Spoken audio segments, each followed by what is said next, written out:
आपको exam hall में क्या लेके जाना है एंड किन किन चीज़ों को लात मार के बाहर फेंक देना है। यस, लात मार के बाहर फेंक देना है। तो अभी हम लोग बात करने वाले हैं मोस्ट इंपॉर्टेंट डॉक्यूमेंट जो आपको एग्जाम हॉल में लेके जाना है। फर्स्ट आपका admit card. Admit card institute ला चुका है, तो आपको जस्ट उसको डाउनलोड करना है, प्रिंट आउट कराना है, दैट्स इट। प्रिंट आउट कराने जा रहे हो तो इसके साथ एक दो और डॉक्यूमेंट है जो आपको प्रिंट करा लेना है। फर्स्ट स्टूडेंट आईडी कार्ड, वो आपके पास पहले से होगा। अगर आपके पास नहीं है तो वेबसाइट, इंस्टीट्यूट की वेबसाइट से डाउनलोड करो, प्रिंट आउट करा लो। और दूसरा आपका आईडी प्रूफ, जैसे कि आधार कार्ड हो गया, पैन कार्ड हो गया, ड्राइविंग लाइसेंस हो गया, इनमें से कुछ एक, ठीक है ना। ऐसे अभी जब भी आप एग्जाम हॉल में जाते हो ना, तो आपसे बोला जाता है कि आप लेके आओ। हम लोगों को स्पेसिफिकली क्लास में आके बोला गया था कि आप लोगों को सबको आधार कार्ड या पैन कार्ड लेके आना है, नहीं तो दूसरे दिन से एग्जाम हॉल में नहीं घुसने दिया जाएगा, इसलिए आपको लेके जाना है फॉर द सेफर साइड। अब बात कर लेते हैं स्टेशनरी। देखो, आपको इंस्टीट्यूट क्लियर इंस्ट्रक्शन देता है कि आप जो भी जिस पाउच में स्टेशनरी वगैरह लेके जाओगे वो ट्रांसपेरेंट होना चाहिए, ठीक है ना। तो एक ट्रांसपेरेंट पाउच खरीद लो, 20-30 रुपये में आता है। उसमें आपको डालना है ball pen, blue ball pen, ठीक है ना, ब्लू बॉल पेन। उसमें आपको क्या करना है, जेल पेन से मत लिखना, फाउंटेन से मत लिखना, बॉल पेन। एंड आप 5-6 बॉल पेन रखना, 1-2 मत रखना, 5-6 रखना। चेक कर लेना सबको कि प्रॉपर चल रहा है कि नहीं, ठीक है। Ball pen. दूसरा हो गया आपका स्केल, ठीक है, स्केल, रूलर।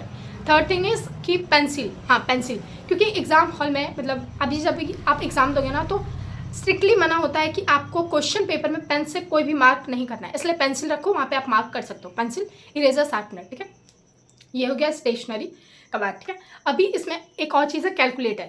हम लोग क्या करते हैं ना कि कैलकुलेटर हम लोग हमेशा प्रैक्टिकल सब्जेक्ट में लेके जाते हैं, जैसे कि टैक्स हो गया या CFM हो गया, उसी में हम लोग कैलकुलेटर लेके जाते हैं। लेकिन नहीं, देखो, CMSL और कंपनी लॉ में भी कैलकुलेटर का ज़रूरत पड़ता है। तो इसलिए मैं तो ऐसा करती थी ना, मैं सारी सब्जेक्ट में लेके जाती थी। अगर आपको सारे में लेके नहीं जाना है तो 4 पेपर में तो आपको पक्का लेके जाना है, CMSL, company law, tax, CFM, याद रखना कैलकुलेटर लेके जाना है, ठीक है।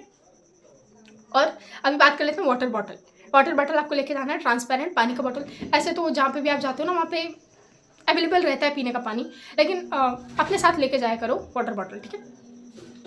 इतना हो गया। अब आपको क्या लेके नहीं जाना है। फर्स्ट थिंग, अपना स्ट्रेस, अपना टेंशन, अपना जो भी तुम्हारा नेगेटिव थॉट्स है, सबको लात मारो, एग्जाम हॉल के बाहर छोड़ के आओ। एग्जाम हॉल में जब भी तुम घुसोगे तो तुमको सेल्फ बिलीव होना चाहिए, सेल्फ डाउट नहीं, सेल्फ बिलीव होना चाहिए कि हाँ भाई, हमको सब कुछ आएगा, जो हम पढ़े हैं वो हमको आएगा और वो हम लिख पाएंगे, ठीक है। और दूसरा चीज़ जो आपको लेकर नहीं जाना है, कोई भी इलेक्ट्रॉनिक वॉच वगैरह हो गया, इलेक्ट्रॉनिक डिवाइस, स्मार्ट वॉच वगैरह। हाँ, एक चीज़ जो आपको लेके जाना है वो है घड़ी। अपना जो नॉर्मल क्लॉक होता है वो आपको लेके जाना है, ताकि आप टाइम देखते रहो, ठीक है। क्योंकि कभी कभी क्या होता है ना कि हम लोग को लगता है कि अभी भी आधा, मतलब 2 घंटा बचा हुआ, और बचा हुआ होता है हम लोग के पास आधा घंटा या 45 मिनट, ठीक है ना। तो इसलिए घड़ी लेके जाना है आपको। स्मार्ट वॉच लेके नहीं जाना है, नॉर्मल वॉच लेके जाना है, ठीक है। और जैसे जैसे टाइम नज़दीक आ रहा है, वैसे वैसे लोग का डर भी बढ़ते जा रहा है, ठीक है ना। उसके लिए क्या कर सकते हो, मेडिटेशन। मैं जब भी एग्जाम हॉल में बैठती थी ना, तो दिसंबर में जब भी मैं एग्जाम हॉल में बैठ रही थी, तो मैं क्या करती थी ना, मतलब ऑफकोर्स मैं टाइम से थोड़ा पहले पहुंचती थी, एंड बैठ के सिंपली आंख बंद करो, breath in breath out, breath in breath out, बहुत लंबा लंबा सांस लो, अभी से स्टार्ट कर दो, ठीक है ना। उससे तुम्हारा थोड़ा स्ट्रेस कम होगा, ठीक है ना। और क्या आपको लेके नहीं जाना है, तो देखो, आपको ना कोई भी चीट वगैरह या फ़ोन वोन लेके नहीं जाना है। मैं एक रियल स्टोरी बताऊँ, मेरे को नहीं पता बताना चाहिए, नहीं ऑफकोर्स मेरे को बताना चाहिए। मैं देखो जो भी बोल रही हूँ वो आउट ऑफ कंसर्न बोल रही हूँ, और कोई मतलब नहीं है, एंड रियल इंसिडेंट बता रही हूँ। मैं जब भी गई थी एग्जाम देने दिसंबर 24 में, आसनसोल मेरा सेंटर पड़ा था, तो वहाँ पे एक दीदी आई हुई थी। वो फर्स्ट दिन ना, मतलब नॉट फर्स्ट दिन, मतलब उनका एक दिन फ़ोन वो लेके आई थी, तो उनका फ़ोन ले लिया गया। मैम देख ली, जो भी मैम थी वो देख ली। और अब जब भी आप जाते हो ना एक पेपर देने, तो क्वालिफाइड CS होते हैं, जो मतलब हर बारी क्लास में आते हैं और देखते हैं, ठीक है ना। तो उन्होंने उनको बुला लिया, मैम ने उनको बुला लिया कि मैम देखिए ये लड़की फ़ोन लेके आई है। वो दीदी लास्ट बेंच पर बैठती थी, वो दीदी फ़ोन लेके आई थी। तो फर्स्ट दिन वो फ़ोन लेके आई, तो मैम आ गई, जो मैम CS थी वो आई, एक सर भी थे, तो वो दोनों आए। तो उन्होंने फ़ोन देखा, तो उनसे तो पहले फ़ोन ले लिया गया, और फ़ोन और पेपर दोनों ही उनका ले लिया गया था। वो दीदी बहुत ज़्यादा रोने लगी, तो मतलब लास्ट के शायद आधे या 1 घंटे में उनको फिर वापस पेपर कर दिया गया था। देखो ऐसे सिंपली क्या होता है ना कि बहुत क्लियर इंस्ट्रक्शन है इंस्टीट्यूट का कि अगर आप एग्ज़ाम करते हो तो आपको एक्सफेल कर दिया जाएगा, आप वापस से पेपर नहीं दे पाओगे। लेकिन वो मैम थोड़ी अच्छी थी ऑफकोर्स। तो वो दीदी जब भी रोने लगी ना, बहुत ज़्यादा रोने लगी, तो लास्ट में उनको आधा घंटे पेपर दे दिया गया था। कितना ही लिख ली होगी वो, तुम सोचो। और ये ख़त्म नहीं हुआ स्टोरी। अब बात करते हैं हम लोग सेकेंड दिन भी पेपर था, एंड वो वाले दिन भी वो दीदी फ़ोन लेके आई थी। मतलब बहुत ज़्यादा चेकिंग के बाद भी वो दीदी फ़ोन लेके आई थी, ठीक है ना। और क्या हुआ ना कि उस दिन भी उनका फ़ोन देख लिया गया, उस दिन भी उनको पकड़ लिया गया। मतलब पहले तो उनको 2-3 बारी चेक करके उनको भेजा गया था अंदर, पता नहीं फिर भी उनके पास फ़ोन था, उनको देखा गया उनको। फिर वापस से वो दीदी रोने लगी, बहुत ज़्यादा रोने लगी, तो मैम उनको सिंपली फ़ोन ले ली। बहुत देर तक वो बहुत ज़्यादा रोने लगी, मैम के पास बहुत ज़्यादा रोने लगी। तो फिर मैम उनको एग्ज़ाम देने दे दी, लेकिन उनको एग्ज़ाम हॉल में नहीं बैठाया गया, उनको बैठाया गया ऑफिस में। ऑफिस में बैठ के वो दीदी कैमरा के सामने एग्ज़ाम दे रही थी, ठीक है। कैमरा तो ऐसा क्लास में लगा रहता है, लेकिन ऑफिस में 2-3 टीचर के सामने वो दीदी बैठ के एग्ज़ाम दी थी दूसरे वाले दिन। अब बात करते हैं, अभी भी ख़त्म नहीं हुआ है कुछ, अब बात करते हैं 3rd दिन के बारे में। अभी थोड़ा हंसी आएगा, लेकिन लास्ट में तुमको समझ में आएगा। 3rd दिन क्या हुआ, दिन में वो दीदी फ़ोन लेके आ गई थी।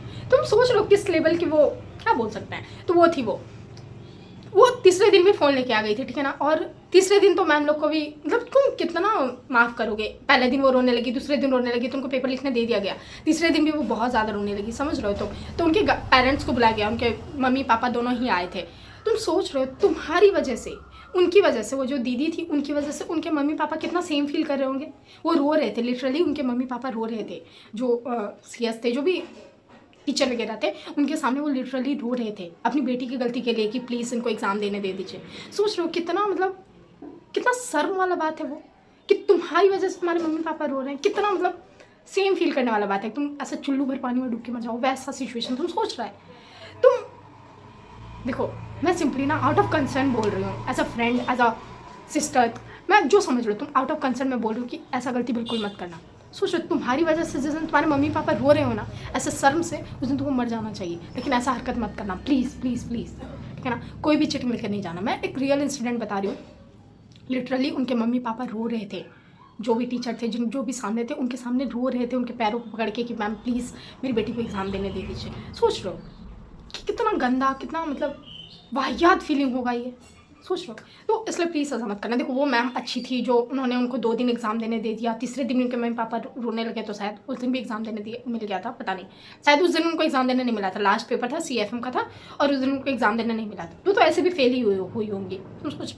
लेकिन वो फेल पास छोड़ दो, फेल पास तो होते ही रहता है, इतने बार इंस्टीट्यूट अटेम्प्ट लेता है। अभी फेल हो जाओगे तो अगले अटेम्प्ट में पास हो जाओगे, मेहनत करोगे पास हो जाओगे। लेकिन वो जो फीलिंग होता है ना, वो बहुत गंदा होता है। तुम्हारी वजह से तुम्हारे घर वाले रो रहे हैं, तुम्हारे मम्मी पापा रो रहे हैं, ये बहुत बहुत बहुत ज़्यादा गंदा फीलिंग होता है। तो कुछ भी ऐसा मत करना जिसके लिए तुम रिग्रेट करो।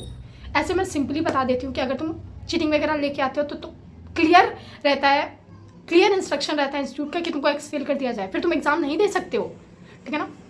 बहुत क्लियरली लिखा हुआ रहता है इंस्ट्रक्शन में। लेकिन वो मैम अच्छी थी कि उनको एग्ज़ाम देने मिल गया, लेकिन वो दीदी बार बार वही गलती की, उनकी वजह से उनके मम्मी पापा रो, कितना सेम वाली बात है। तो प्लीज़ प्लीज़ तुम लोग ऐसा प्लीज़ मत करना, प्लीज़ मैं बोल रही हूँ। फ़ोन वगैरह सब कुछ एग्जाम हॉल के बाहर छोड़ के जाना। जो भी अगर तुम लोग को मन में भी आ रहा है ना कि चीटिंग लेके जाना, प्लीज़ प्लीज़, तुम्हारा पूरा करियर बर्बाद हो सकता है। तुम समझ रहा है कि वो मैम अच्छी थी, मतलब बहुत अच्छी थी कि वो उनका करियर का सोची और उनको एक्सपेल नहीं की। वो मैम तुम सोच रहे हो, वो मैम सर जो भी थे, उनके मम्मी पापा रोने लगे तो उनके लिए कोई, उनके अगेंस्ट कोई स्ट्रिक्ट एक्शन नहीं लिया गया। लेकिन अगर तुम्हारे अगेंस्ट ले लिया गया तो तुम खुद को शीशे में कैसे देखोगे। इसलिए मैं बहुत, मतलब देखो मेरे को पता है कि तुम लोग ऐसा कुछ नहीं करोगे, जो मेरे को मतलब यस ऑफकोर्स नहीं करोगे। लेकिन अगर तुम गलती से भी सोच रहे हो ना कि ले जाते हैं या कुछ, तो प्लीज़ प्लीज़ प्लीज़ मत लेके जाना, okay. And all the best. देखो सब कुछ याद आएगा, मैंने जितना बताया उतना एग्जाम हॉल में लेके जाना। अपना कॉन्फिडेंस, अपना सेल्फ बिलीव, सब कुछ आपके पास होना चाहिए। एंड जिनको चीज़ों को मैंने बोला है उनको लात मार के बाहर छोड़ देना। एंड प्लीज़ कोई भी ऐसा हरकत मत करना जिससे तुम खुद में सेम फील करो, ओके। ये स्टोरी का मेरा मेन पर्पस यही था कि तुम लोगों को मैं समझा पाऊँ कि कितना शर्म वाला बात है ये। तो मैं तुम लोगों को समझा पाऊँ कि अगर तुम्हारे मन में गलती से भी तुम्हारा ऐसा वो होता है ना, एक हमारा एविल साइड, मतलब डेविल साइड जो भी बोल लो, वो अगर एक्टिव हो रहा है ना, तो ये कहानी याद कर लेना और उसको बोलना चुप बट शांत करवा लेना, कुछ भी लेके मत जाना, ओके। Bye bye. एंड बहुत अच्छे से प्रिपेयर कर लेना। एंड नहीं भी प्रिपेयर करते हो तो कोई बात नहीं है, जितना आता है उतना अटेम्प्ट करके आना, अगला अटेम्प्ट में लिख लोगे।